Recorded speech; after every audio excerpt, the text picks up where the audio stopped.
Hello everyone, नमस्कार। स्वागत है आप सभी का लोधाई क्लासेस के बीए प्लेटफॉर्म पर। दोस्तों, बीए सेकेंड ईयर पर डिस्कशन चल रहा था हमारा बीए सेकेंड ईयर में मध्यकालीन भारतीय इतिहास पर। ठीक है ना। तो भारतीय इतिहास के सेशन में ये लेक्चर पांचवा लेक्चर होने जा रहा है, जिसमें दोस्तों अभी हम गुलाम वंश की बात कर रहे थे। इसमें हमने सबसे पहले कुतुबुद्दीन ऐबक, फिर इल्तुतमिश, और इल्तुतमिश के बाद में दोस्तों अब हम देखेंगे आज रजिया सुल्तान। सामान्य परिचय जानते हुए इनकी उपलब्धि और इनके शासन के पतन के कारणों को जानते हुए आगे बढ़ेंगे। चलिए तो शुरू करते हैं दोस्तों अपना सेशन। आज का सेशन शुरू करते हैं। चलिए ये कुछ नोटिफिकेशन है आपके लिए, अनाउंसमेंट है, आपका खुद देख लीजिए कि बीए के लिए हम कौन कौन सब्जेक्ट आपके लिए पढ़ा रहे हैं, कौन कौन सब्जेक्ट यहाँ पर निशुल्क रूप से ओपन प्लेटफॉर्म यूट्यूब पर चल रहे हैं। ये सब प्लेलिस्ट या प्लेलिस्ट वगैरह यहाँ पर आप अपने सभी क्लासेस को देख सकते हैं। व्हाट्सअप नंबर चाहिए तो आप यहाँ से हमसे ज्वाइन कर सकते हैं, व्हाट्सअप नंबर। और टेलीग्राम पर लोधाई क्लासेस नाम से ग्रुप है, जल्दी से ज्वाइन कर ले, जहाँ सभी क्लास नोट्स और क्लास के नोटिफिकेशन वगैरह सब प्राप्त होते हैं आपको। चलिए तो शुरुआत करेंगे दोस्तों अपने सेशन की। इस शुरुआत के अंतर्गत आप सभी अच्छे से जानते हैं दोस्तों कि हम सभी सेशनों को क्रम के अनुसार अर्थात कि टॉपिक के अनुसार लेकर आते हैं, टॉपिक वाइज टॉपिक। पहला टॉपिक पर हमने डिस्कस किया था कि मध्यकाल का जो इतिहास है, ये जो मिडिवल हिस्ट्री है, इसके स्रोत कौन कौन से हैं, इसे जानने के जो प्रमुख स्रोत है वो कौन कौन से थे, इस पर हमारा सेशन हुआ था। इसके बाद में कुतुबुद्दीन ऐबक अर्थात दिल्ली सल्तनत की स्थापना किसने की थी? कुतुबुद्दीन ऐबक ने की थी। तो उसके बारे में एक सेशन हमारा इस पर हो चुका है। और इसके अलावा दोस्तों जो लास्ट सेशन हुआ था, इससे पहले जो सेशन हुआ था लेक्चर नंबर 4, वो इल्तुतमिश पर हुआ था। अब दोस्तों हम इसके आगे का अध्ययन करेंगे, टॉपिक नंबर 3 पर डिस्कशन करेंगे, जिसमें हम सबसे पहले अर्थात आज के लेक्चर में देखेंगे रजिया सुल्तान। रजिया सुल्तान कौन थी, इसके बारे में जानने का प्रयास करेंगे।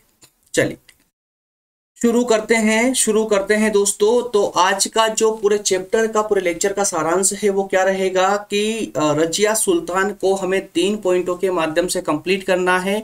और जिस फॉर्मेट में मैं आपको यहाँ पढ़ाता हूँ, इसी फॉर्मेट में सेम टू सेम आपको एग्जाम में आंसर राइटिंग करनी है, अपनी कॉपी लिखनी है। ठीक है ना। चलिए तो सबसे पहले हम बात करेंगे यहाँ पर रजिया सुल्तान के सामान्य परिचय पर, शासनकाल की, उसके बाद शासनकाल की प्रमुख घटनाएं, और फिर हम बात करेंगे रजिया के पतन के कारणों पर। तो दोस्तों क्लास शुरू करें उससे पहले में कुछ दोस्तों के कमेंट थे, कुछ कंफ्यूजन थी उन लोगों को, तो उसको हम क्लियर कर लेते हैं। पहला कमेंट है इनका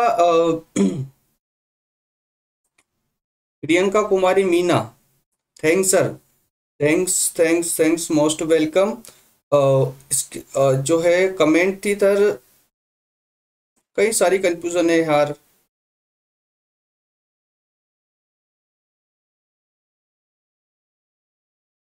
फर्स्ट ईयर वाले स्टूडेंट इस सेशन पर आकर कमेंट कर रहे हैं कि सर माइक्रो इकोनॉमी को स्टार्ट कीजिए। तो दोस्तों वो बहुत जल्दी स्टार्ट हो जाएगी। मुश्किल से 1 जून से हम उस क्लास को भी कंटिन्यू कर देंगे। माइक्रो इकोनॉमी अर्थात व्यष्टि अर्थशास्त्र, इसके साथ में भारतीय अर्थव्यवस्था के भी कुछ पार्ट्स बचे हुए हैं। और सेकेंड ईयर में भी इसमें भी कुछ सब्जेक्ट और स्टार्ट करने जा रहे हैं दोस्तों। ठीक है, तो कंप्लीट हो जाएंगे। और हाँ, जो मॉडल पेपर पे भी, जैसे सुरजीत राजपूत जी का इनका कमेंट था कि मॉडल पेपर जो है ये अन्य सब्जेक्ट पर क्यों नहीं आ रहा है। तो दोस्तों वो भी जल्दी आएगा, लेकिन आप लोगों के इतने शेयर नहीं होते हैं यार, आप शेयर नहीं करते हो आप लोग, इस कारण से क्लास को रोकना पड़ता है।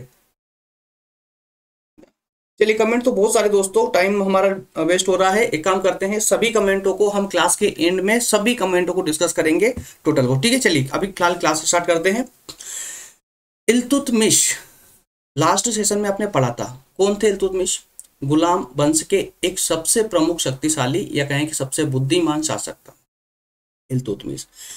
अब दोस्तों उनके आगे की कहानी है, इल्तुतमिश के आगे की कहानी है, पहले इसको व्यवहारिक रूप से समझ लीजिए, फिर हम स्लाइड पर आएंगे। इल्तुतमिश के कुछ पुत्र थे। उनमें से एक पुत्र सबसे ज्यादा विद्वान था, या कहें कि शासन के लायक था, और जो वही पुत्र जो है इल्तुतमिश का सबसे बड़ा पुत्र था, जिसका नाम था दोस्तों नासिरुद्दीन। ठीक है, तो नासिरुद्दीन महमूद जो पुत्र था उसका सबसे बड़ा, इल्तुतमिश का, वही सिर्फ शासन को चलाने के लायक था, बाकी सब के सब निठल्ले थे। जी हाँ, बुक में भी यही शब्द इस्तेमाल किया गया है, निटल लेते। तो इल्तुतमिश ने दोस्तों शासन जो है अपने बड़े पुत्र को सौंपने का निर्णय ले लिया था, और सौंप भी दिया था ये मान लीजिए, लेकिन कुछ समय के बाद में जो है नासिरुद्दीन की अचानक से मृत्यु हो जाती है। ठीक है, अब जैसे उसकी मृत्यु होती है तो अब इल्तुतमिश जो है परेशान हो जाते हैं कि अब किसे जो है यहाँ शासक के पद पर नियुक्त किया जाना चाहिए, किसे सुल्तान बनाना चाहिए। अब वो निर्णय नहीं ले पा रहे थे। कारण क्या था कि जितने भी उनके अन्य पुत्र थे वो सबके सब जो है अयोग्य थे, निटल्ले थे। लेकिन इसी बीच में होता क्या है कि अब अयोग्य पुत्रों को शासन संभालने से बेहतर है कि कोई इसका सब्स्टिट्यूट निकाला जाए। अब चूंकि इल्तुतमिश तो बचपन से ही बहुत बुद्धिमान थे, योग्य शासक थे, तो उन्होंने पाया कि लड़के जितने भी थे वो सब के सब नालायक है, लेकिन उनकी एक पुत्री थी दोस्तों जिसका नाम था रजिया। तो उस पुत्री को उन्होंने शासन सौंपने का निर्णय लिया। अब चूंकि पुत्री अर्थात कि रजिया स्त्री होने के कारण उसे शासन सौंपना इतना आसान नहीं था। जैसे प्रारंभ से आप पढ़ते आ रहे हैं कि इन गुलाम वंश में जितने भी शासक रहे हैं, इन सभी वंशों में तुर्की सरदारों का सबसे ज्यादा प्रभाव रहा है। तो इल्तुतमिश के शासनकाल में भी प्रभाव था, हालांकि इल्तुतमिश ने उस प्रभाव को काफी कम करके रखा था, अर्थात तुर्की सरदारों को दबाकर रखा था, अपने नियंत्रण में रखा था। लेकिन इल्तुतमिश साथ ही एक कट्टर मुस्लिम शासक था। तो एक कट्टर मुस्लिम शासक के लिए धर्म के विरुद्ध जाकर के किसी स्त्री को शासन का शासक घोषित करना एकदम जो है कह सकते हैं कि उस समय के लिए उनके लिए एक लोहे के चने चबाने के समान, क्योंकि सभी का विरोध सहन करना पड़ता उनको, और चूंकि किया। अब जैसे ही उन्होंने रजिया को जैसे ही शासक घोषित किया, वैसे ही इधर तुर्की सरदार, जनता और सभी लोगों ने इनका विरोध करना प्रारंभ कर दिया, नियुक्त करते ही। ठीक है, तो ये जो विरोध हुआ ना, अब इल्तुतमिश की मृत्यु के बाद में ये रजिया आजीवन अर्थात जब तक ये शासनकाल में रही तब तक इन सभी लोगों के विरोध से घिरी रही। यहाँ तक कि जो इनके अपने थे वो भी हट करके विरोधियों के साथ मिल गए और सबके सबने चारों ओर से रजिया के विरुद्ध जो है षड्यंत्र रचना प्रारंभ कर दिया था। ठीक है, तो उन सभी षड्यंत्रों की शिकार होने के कारण ही ज्यादा लंबे समय तक ये शासन नहीं कर पाई और अंततः इनकी मृत्यु हो जाती है। मृत्यु क्या हो जाती है, इनको जो है हत्या कर दी जाती है। ठीक है, तो इस प्रकार से इनकी ये पूरी छोटी सी कहानी रहती है दोस्तों, और छोटी सी ही है। ठीक है, लेकिन अब इनकी महानता के बारे में पढ़ेंगे। वास्तविक रूप से इल्तुतमिश ने जो इन्हें शासक बनाया था तो क्या वो सोच समझ के बनाया था, क्या वास्तविक रूप से इतनी लायक थी है, तो इन सब के बारे में मंदा चल के अब इसमें चर्चा करने जा रहे हैं। ठीक है, चलिए अब थोड़ा सा स्लाइड पर आ जाइए, अब पूरी कहानी आपको आसानी से समझ आने लगेगी। इल्तुतमिश के बड़े पुत्र नासिरुद्दीन महमूद के अलावा शेष सभी पुत्र अयोग्य और निकम्मे थे। ठीक है, इल्तुतमिश ने नासिरुद्दीन को अपने उत्तराधिकारी के रूप में प्रशिक्षित किया, उनको ट्रेनिंग दी, किंतु उनकी आकस्मिक मृत्यु हो जाती है। आकस्मिक मृत्यु किसकी? नासिरुद्दीन की, है ना। तो उत्तराधिकारी की समस्या फिर से खड़ी हो गई, क्योंकि बाकी सभी पुत्र तो निकम्मे थे, अयोग्य थे। तुर्क जो सरदार थे उनका अपना प्रभाव बनाए। कुल मिलाकर ये कि जो तुर्क सरदार थे उन पर प्रभाव नहीं बना पाते ये जो अन्य पुत्र थे इनके। ठीक, इस कारण मजबूरीवश इल्तुतमिश ने नारी के प्रति इस्लाम की हीन भावनाओं के विपरीत, अब जरा समझिए, जो इस्लाम उस समय इस्लाम में नारी को शासक बनाने, जो इस्लाम था, इस्लाम के कुछ नियम थे उनके, वो इस्लाम के नियम जो है नारी को शासक बनाने के बिल्कुल सख्त विरोध में थे, विरोध करते थे उनका।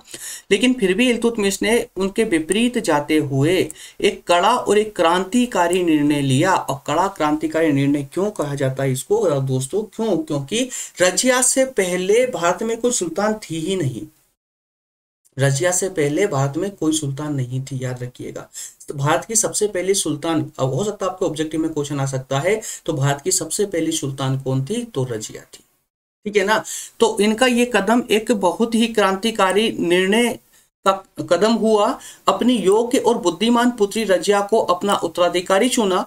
इसके लिए इल्तुतमिश ने जब ग्वालियर विजय के लिए निकले थे कब 1231-32 में, तो उस समय रजिया को केंद्र का शासन का दायित्व सौंपकर निकले थे। ये केंद्रीय शासन का दायित्व सौंपकर निकले, जिसे रजिया ने बखूबी निभाकर अपनी विलक्षण बुद्धि और योग्यता का परिचय दिया था।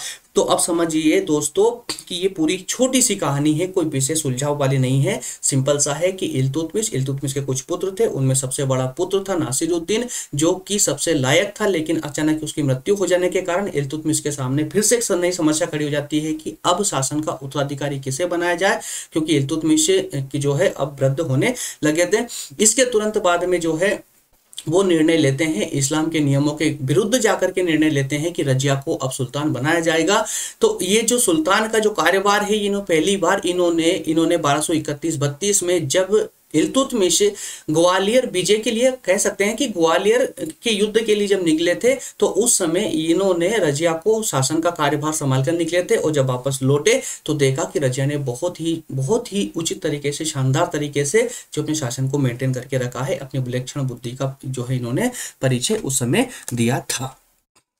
ठीक है ना। चलिए अब हम बात करेंगे प्रमुख इनके शासनकाल में। अब देखिए रजिया अब शासन मतलब सिंहासन पर बैठ चुकी है, अब सिंहासन पर बैठकर उन्होंने क्या क्या कार्य किए, अब जरा उनको देखेंगे। तो इनको हम 5 पॉइंटों के माध्यम से बहुत अच्छे से समझने का प्रयास करेंगे। कुछ भी टिपिकल नहीं है, एकदम आसान है, एकदम आसान शब्दों में समझते हुए चले, आसान तरीके समझते हुए चले, दिमाग पे बर्डन ना रखे। पहला पॉइंट है विद्रोह का दमन। सबसे पहले तो क्या किया उन्होंने, जितने भी विद्रोह इल्तुतमिश की मृत्यु के बाद में जितने भी विद्रोह उठे, उन सभी विद्रोह का, और रजिया के विरोध में जितने विद्रोह उठ रहे थे ना, उन सभी विद्रोह का भरकस रूप से और बहुत ही शानदार तरीके से उनका दमन करना इन्होंने प्रारंभ कर दिया।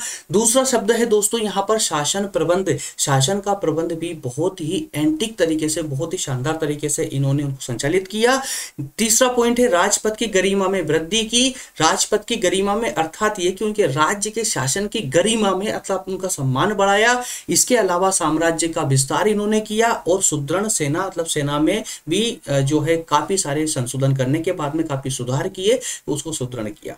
ठीक है, ये 5 पॉइंटों पर 1 बाय 1 करके अब हम डिस्कशन करना प्रारंभ करते हैं। तो सबसे पहले दोस्तों हम बात करेंगे विद्रोह के दमन की। तो जैसा कि आप सभी को पता है कि जैसे ही रजिया को सुल्तान घोषित किया गया था, विद्रोह तो तब से माफ करना विरोध तो तब से ही प्रारंभ हो गया था, लेकिन जैसे ही उसे गद्दी पर बिठाया गया, रजिया को गद्दी पर बिठाया गया, इल्तुतमिश की मृत्यु हुई, उसके तुरंत बाद उनके ही लोगों ने विद्रोह करना प्रारंभ कर दिया। और विद्रोह में सबसे बड़ा जो हाथ था वो था दोस्तों तुर्क सरदारों का। तुर्क सरदारों के साथ ही साथ में जो है बदायूं, लाहौर और हासी, कहाँ का 3 जगह का नाम ले रहा हूं मैं दोस्तों, बदायूं, लाहौर और हासी, ये 3 विशेष क्षेत्र थे जिनके नवाबों में कहें कि जिनके गवर्नर जो बनाए गए थे, जो नवाब थे, उन्होंने विशेषकर इसका जो है विरोध किया, रजिया को सुल्तान के रूप में स्वीकार नहीं किया। वजीर उस समय से ही, किस समय से, जो है इल्तुतमिश के समय से ही जुनूदी जो है वजीर हुआ करता था, वो वजीर ने भी रजिया का साथ छोड़ दिया और विद्रोहियों के साथ में अर्थात गवर्नर जो थे, ये तीनों के बदायूं, लाहौर और हासी के जो गवर्नर थे, उनके साथ जाकर मिल गया। सबकी सेनाएं दिल्ली की ओर अब बढ़ने लगी थी, दिल्ली की ओर रजिया पर हमला करने के लिए बढ़ने लगी थी। और इसी के साथ में अवध का शासक था दोस्तों, जिसका नाम था नुसब्तुद्दीन। क्या नाम था? नुसब्तुद्दीन जुनूदी। नुसब्तुद्दीन जो था, नुसब्तुद्दीन भी जुनूदी के साथ में मिल गया। अब जुनूदी देखिए नाम से कंफ्यूज मत हो, ये बार-बार है ना। जुनूदी कौन था? वजीर था। कब से था? इल्तुतमिश के शासनकाल से था, लेकिन उसने भी विरोध करके और विद्रोहियों के साथ मिल गया था। अब इधर से अवध का शासक भी चल पड़ा, जिसका नाम क्या था? नुसब्तुद्दीन भी जुनूदी के साथ मिल गया। अब ये सारे जो है दोस्तों सब एक साथ मिलकर के रजिया पर हमला करने के लिए अब तैयार हो गए थे, लेकिन इतने सारे शासकों की सेना एक तरफ मिल गई, रजिया को घेर लिया। रजिया की सेना इनके सामने कमजोर पड़ने लगी थी। अब लेकिन पुत्री किसकी थी? इल्तुतमिश की। इल्तुतमिश जो बचपन से ही काफी बुद्धिमान था, है ना, तो उसी की एक अन्य बुद्धिमान और योग्य शासक थी रजिया सुल्तान, जिसने अपनी योग्यता का परिचय देते हुए बहुत ही शानदार कदम उठाए। और वो शानदार कदम ये उठाया उन्होंने, रजिया ने पहले ही सोच लिया कि मैं प्रत्यक्ष रूप से इन सभी की सेना के साथ में मुकाबला नहीं कर सकती, इसलिए उसने अर्थात रजिया ने जो है कुछ अन्य कदम उठाए, और वो अन्य कदम ऐसे उठाए कि उनके ही लोगों को आपस में भड़काना प्रारंभ कर दिया, कुछ अफवाहें फैला करके, कुछ शस्त्रों का प्रयोग करके, कुछ व्यक्तियों को अपनी ओर मिला करके कुछ ऐसे कार्य किए जिससे वो आपस में ही लड़ने लगे। अब जब वो आपस में उनकी सेना लड़ने लगी, वैसे ही वो सेना कमजोर पड़ी, और उसी वक्त में जब तवा गरम था, हथौड़ा मार दिया, रजिया ने हमला कर दिया। इस तरह रजिया ने हमला जैसे ही किया उनकी बिखरी हुई सेना पर, वो सारी सेना जो है त्राहिमाम करने लगी, सारी सेना भाग करके उन लोगों ने जान बचाई। और इसी परिप्रेक्ष्य में दोस्तों, इसी परिप्रेक्ष्य में देखिए उसने ऐसी झूठी अफवाह फैला दी कि वे आपस में एक दूसरे को संदेह की दृष्टि से देखने लगे, और उनकी एकता टूट गई, और रजिया ने उसी समय आक्रमण कर दिया, है ना। एक मिनट पेन ले लें, ठीक। तो लाहौर का जो सूबेदार था अलाउद्दीन जानी, बंदी बना लिया उसको, किसको? लाहौर के सूबेदार को बंदी बना लिया और उसे मार दिया गया। जुनूदी सिरमूर पहाड़ियों में भाग गया। कौन? जुनूदी। कौन था जुनूदी? वही वजीर, ठीक है ना। फिर वह दोबारा लौट कर नहीं आया, और यहीं पर सिंध और बंगाल के जो सूबेदार है उन्होंने रजिया की अधीनता को स्वीकार कर लिया। इस प्रकार से सभी जितने भी शासक थे, जितने भी लोग रजिया का विद्रोह करने आए थे, उन सभी को एक एक करके छांट छांट कर मारा, किसी को मारा, किसी को अपना दास बना लिया, या कि कोई जो है भागकर अपनी जान बचाई, ठीक है। तो ये था अपनी तीक्ष्ण बुद्धि का प्रयोग करते हुए इन्होंने शासन को संचालित किया, ठीक है। इसके अलावा दोस्तों बात करेंगे हम शासन प्रबंध की, कि इन्होंने शासन का अर्थात कि अपने पूरा मैनेजमेंट कैसे बनाया, कैसे मैनेज किया पूरे शासन को। तो रजिया ने शासन प्रबंध को सुधारते हुए उच्च पदों में नई नियुक्तियां की। अब चूंकि उनको मालूम था कि उनके शासन काल में ही, जब से वो गद्दी पर बैठे हैं, जब से वो उन्होंने सिंहासन संभाला है, तब से ही उनके अपने खुद उनका विरोध करने लगे हैं। तो ऐसी स्थिति में जितने भी पद थे, उन सभी पदों पर कहीं ना कहीं रजिया के विरोधी लोग ही बैठे हुए थे। इसी कारण से रजिया ने सभी पदों को लगभग खाली करना प्रारंभ कर दिया। लगभग वो शब्द लगा रहा हूं मैं ना, एक खाली करना और लगभग खाली करना, मतलब कि जहां जहां रजिया को लगता था कि ये जो है भविष्य में या कभी भी रजिया के विरुद्ध जा सकते, उनको हटाया पदों से, और नए लोगों को जो रजिया के कृपा पात्र थे, विश्वास पात्र थे, उनको बिठाना प्रारंभ कर दिया। इस प्रकार से जितने भी पद थे, जितने भी प्रमुख पद थे, उन सभी पदों पर रजिया ने जो है अपने लोगों को बिठाना प्रारंभ कर दिया। प्रांतों के सूबेदार भी बदल दिए। तुर्की के बढ़ते प्रभाव पर रोक लगाने के लिए उसने क्या करा, तो कि गैर तुर्क के मतलब जो तुर्की सरदार थे उनका प्रभाव तो यथावत बढ़ा हुआ था, उसको कम करने के लिए रजिया ने क्या किया कि कई सारे पदों से, कई उच्च पदों से तुर्की सरदारों को हटा करके और गैर तुर्कों को बिठा दिया उन पदों पर। तो अभी सीमिया अब देखिए यहाँ पर, अब कहानी यहाँ से दोस्तों एक पलटती है। जो अफवाह फैलाई गई थी रजिया सुल्तान के बारे में, काफी लोग कहते हैं, काफी इतिहास में पढ़ने को मिलता, कई सारी किताबें हैं जिनमें इतिहासकार अपनी मनमानी करते हुए रजिया की बदनामी करने में 1% भी कसर नहीं छोड़ते। और वो वही शासक है, मैं खुले तौर पर कह रहा हूं दोस्तों, वो वही इतिहासकार है जिन्होंने रजिया की बुराई की है, जिन्होंने रजिया की आलोचना की है, जो कट्टर मुस्लिम प्रांत जो है कट्टर मुस्लिम सोच विचार के लोग हैं, जो स्त्री का पूरी तरह से विरोध करते हैं, सिर्फ स्त्री का विरोध करते हैं। ऐसे ही इतिहासकारों ने, ऐसे कुछ इतिहासकारों ने रजिया की भरकस जो है भर्त्सना की है, आलोचना की है। और वहां पर आलोचना करने में उन्होंने बिल्कुल भी नहीं सोचा कि इतनी महान शासक रजिया, उसके बारे में ऐसी अफवाह फैलाई कि उसका ही एक नौकर, एक दास था, एक सैनिक था, जिसका नाम था दोस्तों जमालुद्दीन याकूत। जमालुद्दीन याकूत, हब्सी जमालुद्दीन याकूत, उसे रजिया का प्रेमी बता दिया गया, और इतिहास में कह दिया गया कि इस हब्सी के प्रेम में पड़ के रजिया ने अपने शासन को डुबो दिया, ठीक है। लेकिन वास्तविकता ये नहीं है। और कई सारे और भी अन्य विद्वान इतिहासकार हैं जिनके द्वारा इनका इतिहास लिखा गया है। जब उनके इतिहास को आप पढ़ोगे तब इनका स्टेप बाय स्टेप पूरा रजिया के शासनकाल के बारे में पढ़ने को मिलेगा। वहां देखने को मिलेगा कि जो ये हब्सी जमालुद्दीन था, ये सिर्फ और सिर्फ उसका एक सैनिक था, जो कि कृपा पात्र और एक विश्वास पात्र सैनिक था, बल्कि ये सब कुछ अफवाहें थी, जो अफवाह इतिहास में फैलाई गई है। अब चूंकि हम जैसे लोग तो सिर्फ पढ़ते हैं, जो किताब में लिखा है बस उसी को हम सच मान लेते हैं, और उसके ऊपर जो है किसी महान शासक या किसी ने आलोचना कर दी तो बस हम उसको आलोचना मानते हुए, उसके गलत कार्यों को मानते हुए आगे बढ़ जाते हैं, है ना। सच्चाई को जानने का प्रयास हम नहीं करते, और समय भी किसके पास है ना, सही है। चलिए, तो इस प्रकार से दोस्तों सीमिया का था ये जमालुद्दीन याकूत। सिर्फ इतना नाम याद रखिएगा आप लोग, जमालुद्दीन याकूत। अगर आपको याकूत भी नाम याद रह जाता है ना, पर्याप्त है। तो याकूत को अमीर आखूत का पद दिया गया। अमीर आखूत मतलब एक विशेष पद था, एक उच्च पद था। रजिया ने याकूत को अमीर आखुट का पद दिया, जो कि उस शासनकाल का सबसे उच्च, मतलब काफी उच्च पद था। वह रजिया का बहुत ही ज्यादा कृपा पात्र था। अब कृपा पात्र क्यों था? क्योंकि ये सबसे ज्यादा विश्वास पात्र था ये व्यक्ति। रजिया ने भारत में तुर्की सल्तनत की धाक जमा दी। रजिया ने इतने बड़े बड़े कार्य किए, इतने शानदार कार्य किए, सुदृढ़ीकरण का तो विशेष कार्य किया, पूरे सारे पदों को शुद्ध कर दिया, सारी न्याय व्यवस्था को और सुदृढ़ कर दी, इल्तुतमिश से भी ज्यादा उच्च कर दी। इसके अलावा सारी चीजों को उन्होंने जो है सुदृढ़ता की ओर ले जाते हुए जो है शासन में काफी सारे बदलाव किए। सल्तनत, और इसमें जो है दोस्तों कहा जाता है कि उस समय इल्तुतमिश से भी ज्यादा प्रभाव इन्होंने अपनी सल्तनत का जमा दिया था। हालांकि वह निरंकुश थी, वह निरंकुश मतलब क्या कि उसके ऊपर किसी अन्य का प्रभाव नहीं था, पर ताज की महत्ता बढ़ा दी उन्होंने। उसने अमीरों तथा मालिकों को आज्ञा मानने के लिए विवश कर दिया। मतलब कि जितने भी तुर्क सरदार थे जो अपने प्रभावपूर्ण तरीके में रहते थे, जो किसी अन्य की आज्ञा नहीं मानते थे, उनको भी आज्ञा मानने के लिए रजिया ने विवश कर दिया, मजबूर कर दिया।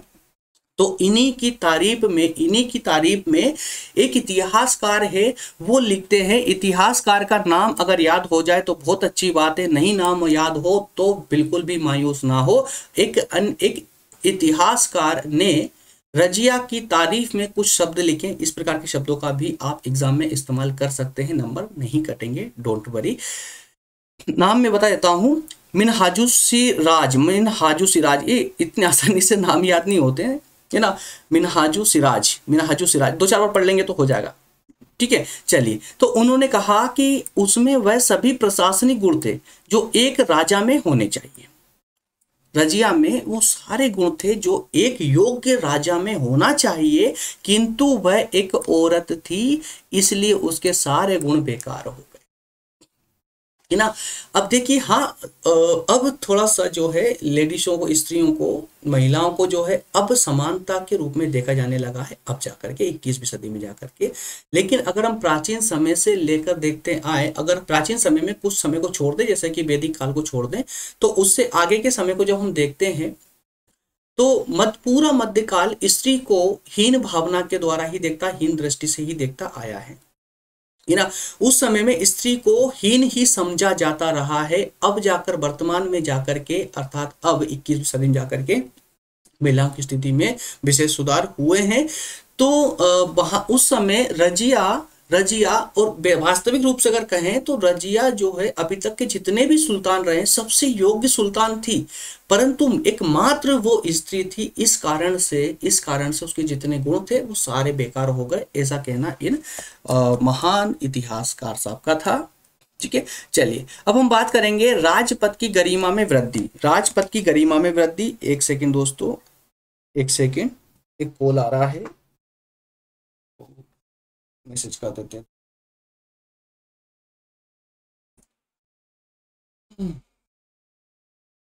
स्लाइड पढ़िए, आप पढ़िए उसको।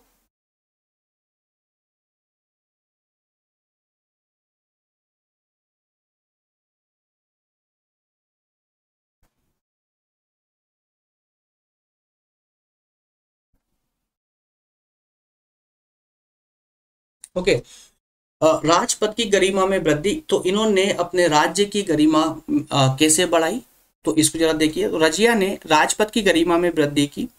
वह स्त्री होकर भी पुरुष की भांति पोशाक धारण करती थी, घोड़े पर सवार होकर युद्ध क्षेत्र में सेना का संचालन करती थी, शासन संबंधी कार्यों को खुद देखती थी। वो विरोधी तुर्क अमीरों को अलग कर उसने विश्वास पात्र अमीरों को नियुक्त किया था। तो इस प्रकार से उन्होंने शासन की गरिमा में वृद्धि की थी।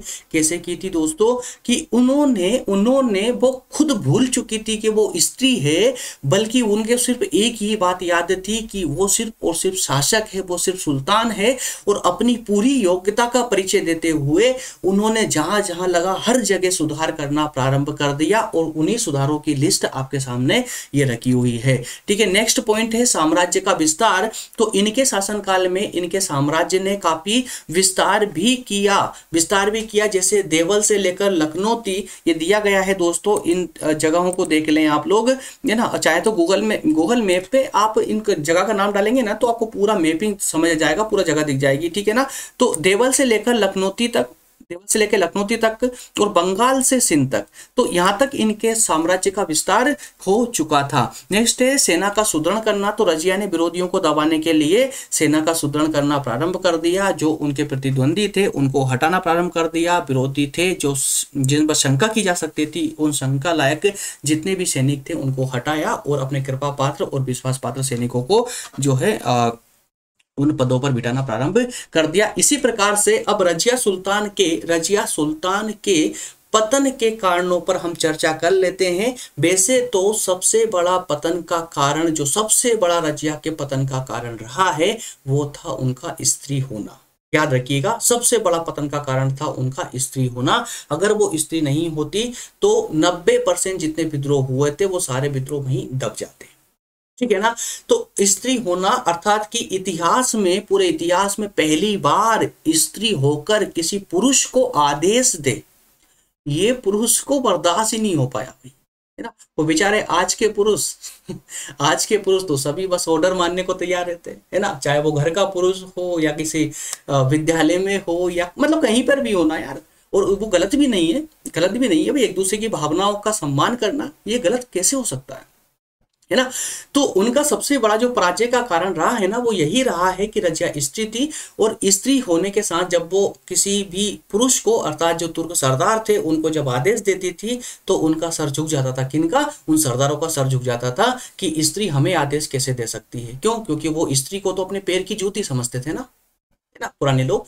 तो ठीक है, समय के अनुसार ज्यादा हम उस पर बात नहीं करेंगे। कारण क्या है कि दोस्तों समय के अनुसार हर परिस्थिति बदलती रहती है। समय के अनुसार आज समय ये है कि हमें जो है सभी का सम्मान करना चाहिए। स्त्री को कभी किसी भी रूप में पुरुष से कम नहीं समझना चाहिए, ये आज की परिस्थिति बोलती है। हो सके मध्यकाल की परिस्थितियां कुछ और रही हो, चूंकि उस समय हम नहीं थे, है ना। चलिए, तो 4 पॉइंटों के माध्यम से दोस्तों इनके पतन के कारणों को बहुत अच्छे से समझने का हम प्रयास करेंगे। रजिया का स्त्री होना सबसे बड़ा कारण था इनके पराजय का अर्थात इनके पतन का। दूसरा कारण था इनकी निरंकुशता, ये निरंकुश थी। तीसरा कारण बताया गया यहाँ पर याकूत की नियुक्ति। याकूत दोस्तों जिन्हें अफवाह उड़ा करके इनका प्रेमी बताया गया था। और आखिरी दोस्तों लास्ट था रजिया के विरोध में कई सारे षड्यंत्र होने लगे। तो चौथा पॉइंट तो बस एक मान लीजिए बनावटी पॉइंट है, क्योंकि ये तो हम पहले ही समझ चुके हैं भाई। जितने भी इनका पतन हुआ तो क्यों हुआ है? संघर्ष के कारण हुआ है, विरोध षड्यंत्रों के कारण हुआ है। ठीक है ना। तो रजिया का स्त्री होना, तो रजिया में एक श्रेष्ठ प्रशासक के सभी गुण मौजूद थे। स्लाइड पर आइए, अब तो स्लाइड को ही पढ़ते हुए चले, समझ आ जाएगा। रजिया में एक श्रेष्ठ शासक के सभी गुण थे। उसकी राजनीतिक कुशलता निर्विवाद थी, पर दुर्भाग्य यह था कि वह स्त्री थी। एक स्त्री के नीचे काम करना तुर्क सरदार अपना अपमान समझते थे। वे रजिया को राजपद के लिए बिल्कुल भी उपयुक्त नहीं समझते थे। कट्टर मुसलमान इसके विरोधी थे, इसके प्रमुख विरोधी थे, क्योंकि उनके मन में एक स्त्री का सुल्तान होना मुस्लिम कानून और भावनाओं के विरुद्ध था। ठीक है, इनमें दोस्तों कुछ भी समझाने जैसा नहीं है, इसलिए मैं फटाफट आगे बढ़ता चल रहा हूँ, क्योंकि ये सब कुछ मैं पहले ही समझा चुका हूँ, है ना। अतः वे उसका पतन चाहते थे। इस कारण उसके चारों ओर विरोधी पैदा हो गए, वो कठिनाइयों में फंस गई। इसको एक बार और व्यवहारिक पक्ष में समझते हुए चले। दोस्तों रजिया में वो सभी प्रशासक के, एक महान प्रशासक के सभी गुण मौजूद थे, लेकिन उनका सबसे बड़ा दुर्भाग्य था कि वो स्त्री थी। और उनका स्त्री होकर के शासन के पद पर मतलब कि जो है गद्दी पर होना और तुर्की सरदारों को आदेश देना उन तुर्की सरदारों के सम्मान के विरुद्ध था। क्योंकि तुर्की सरदार समझते थे कि ये मुस्लिम कानूनों के अर्थात इस्लाम कानून के जो है विरुद्ध है कि कोई स्त्री किसी पुरुष को आदेश दे। ठीक है ना। तो इन सभी भावनाओं के कारण ही जो है रजिया सुल्तान इन विभिन्न संघर्षों में अर्थात विभिन्न षड्यंत्रों में फंसती चली गई। ठीक, नेक्स्ट है दोस्तों निरंकुशता। तो एक इनका जो निरंकुश होना है यह भी इनके पतन का एक कारण बना। कैसे कि विरोधियों के दमन के लिए रजिया सुल्तान ने उन पर निरंकुश शासन किया। दमन करने के लिए, विरोधियों का दमन करने के लिए निरंकुश रूप से उन्होंने उन पर शासन किया। वे किसी के हाथों का खिलौना नहीं बनना चाहती थी। जैसे कि इससे पहले के शासक हुआ करते थे, कुछ अपवादों को छोड़ दे तो लगभग शासन को तुर्क के सरदार ही चलाते थे, राजा तो नाम मात्र के कार्य करता।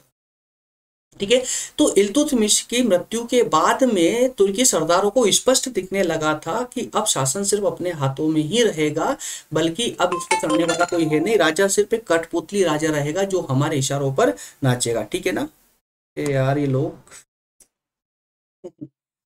चलिए कोई बात नहीं, साइलेंट कर दिया, अब नहीं बजेगा।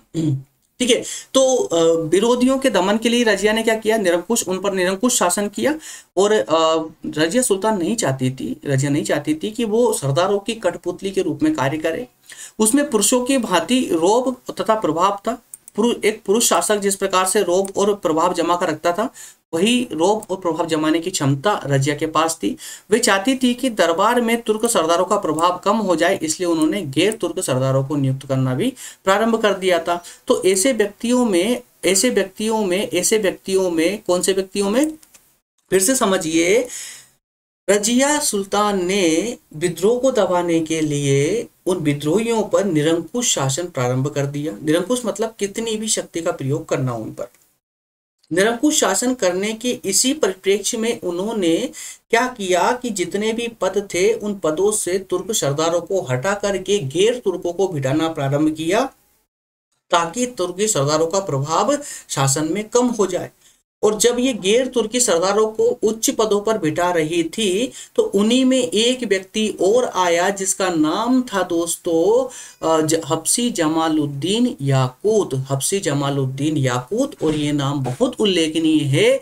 ये सारे बातें रजिया के विरुद्ध में गई और जो है उनको विरोधियों ने घेर लिया। अब ये नाम आपको पहले से ही याद है, अब इनकी कहानी आप आगे देखने को मिलेगी। ये याकूत की नियुक्ति, तो याकूत की नियुक्ति से रजिया के पतन का श्री गणेश हो चुका था। रजिया का पतन प्रारंभ हो चुका था, क्योंकि राज सत्ता और पद पर अपने एकाधिकार को समाप्त होते देखकर तुर्क अमीर बौखला गए। कौन? तुर्क अमीर बौखला गए, क्योंकि तुर्कों, अब रजिया ने इतना प्रभावपूर्ण शासन बना लिया था कि तुर्की सरदार जो कई सालों से अपना प्रभाव जमा कर बैठे हुए थे शासन में, उनको लगने लगा था कि अब उनके हाथों से शासन चला जाएगा, और इसी कारण अब वो बौखला गए, है ना, परेशान हो गए।